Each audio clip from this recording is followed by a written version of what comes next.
សុំសក់កុំមេសាជាថ្មីឥឡូវនេះអូវ៉ាមេចង់បានឯកូនចៅលក់1 5000 3000 15000ឥឡូវចង់ដឹងថាមួយណាលក់ប្រហែលពាន់អាមួយណាលក់ប្រហែលពាន់កូនចៅ review ដល់មួយអានេះសម្រាប់អានេះគឺកាប៊ីនវាបាទកាប៊ីន K77 Team Fox U សម្រាប់កាប៊ីននេះគឺនៅស្អាតទាំងអស់ទេណាមេឥឡូវយើងមើលទៅបាទនេះរបបកៅឡើងនេះបន្តិចយើងមានអីយើងគ្រាន់តែដាក់ចូលចាក់កៅវិញមកគឺស្អាតអានេះ K77 នេះគឺខ្ញុំលក់5000មានលក់តែថងមានលក់តាកាប៊ីននេះណា5000ហ្នឹងគឺឲ្យទាំងអស់ហើយអានេះចង់បានសាក់ស៊ីយកទាំងសាក់ស៊ីទៅសាក់ស៊ីនៅទេសាក់ស៊ីក្រមវាធរតាំងកាប៊ីនធរតាំងកង់នោះគឺធរតាំងកតាំងវានៅទេគ្រាន់ថាមិញខ្ញុំអត់បានដាក់មកណាមេតែកង់ឆ្នៃវាបាត់ហើយគឺនៅលេងកង់ស្រាប់អាកង់ឡានជួគឺខ្ញុំយកមកបាទហើយមើលបាតក្រមនេះវាបាត់នៅឡើយនេះបន្តិចនេះ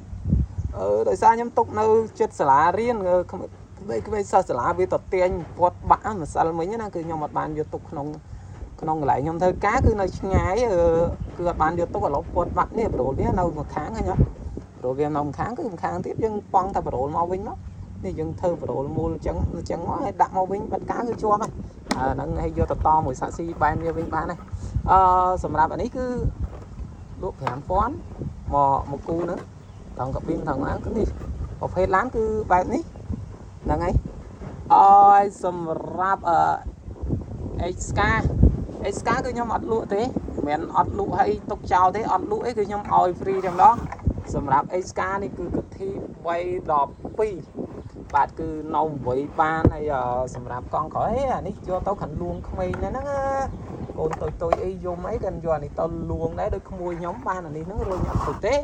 បាទនេះគឺស្អាតអានេះដៃវាគឺមុំស្អាតមែនទែននេះខ្នាតធំណា Volvo នេះអា Volvo logo Volvo នេះគឺខ្ញុំកាត់បាត់ខ្លួនឯងទេ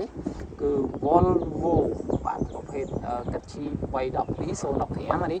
គឺខ្នាតធំបាទគឺនៅ8បាននៅចកេះបានកាប៊ីនតាំងអីគឺនៅហើយសម្រាប់អានេះនៃអានេះគឺនៅអាណាងតធម្មតាបាទគឺអាណាងតធម្មតាហ្នឹងហើយគឺយើងលេងប្រភេទបែបនេះគឺអានេះក៏តាំងវេអងកាច់ចកេះហ្នឹងហើយឡាននេះដោយសារនៅតែកតាំងដោយសារកាប៊ីនគេលួចបាត់ហ្នឹងហើយកាប៊ីនគេលួចបាត់អានេះគឺខ្ញុំលក់5000ដែរអានេះយើងយកទៅធ្វើតែសាក់ស៊ីក្រមឲ្យតកាប៊ីនទៅឬគឺរួចរាល់ហើយណាមេគឺរួចរាល់ស្អាតតែម្ដងហើយឥឡូវយើងក៏លេខមកមើលជាមួយនឹងហ៊ីចន្ទាយវិញបាទហ៊ីចន្ទាយនេះគឺខ្នាតធំបាទខ្ញុំទឹកថ្នាំខ្ញុំទឹមតឡើងឲ្យថ្មីទេតែអាឡានអត់បានលាងគឺខ្ទាតដីប្រឡាក់នេះតឡើងឲ្យថ្មីគឺខ្ញុំទិញពណ៌ខុសពណ៌នេះខ្ញុំថាទិញទឹកប៊ិចមកប៉ះជាមួយខៀវពណ៌នេះខ្ញុំថាទិញលឿងនេះលឿងបែបនេះមកប៉ះជាមួយនឹងស្លាទុំវាខុសពណ៌អញ្ចឹងមើលពណ៌អត់យល់ពណ៌តែម្ដងអត់យល់ខ្លួនឯង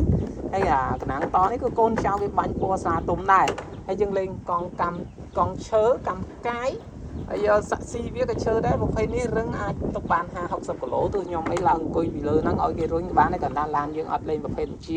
អានេះគឺ full option ហ្នឹងគឺរឹងកញ្ញងតែម្ដងណាបាទគឺអត់មានអាកើមានបាយកន្លែងណាកលិចកលែអានេះខ្ញុំលក់15000អរគុណមែនតើសម្រាប់មេតាមដាននៅវីដេអូកូនចៅចង់បានមួយណាខមមិនមួយហ្នឹងទីតាំងគឺនៅស្រុកបន្ទាយមាសខេត្តកំពតជួបគ្នានៅវីដេអូក្រោយ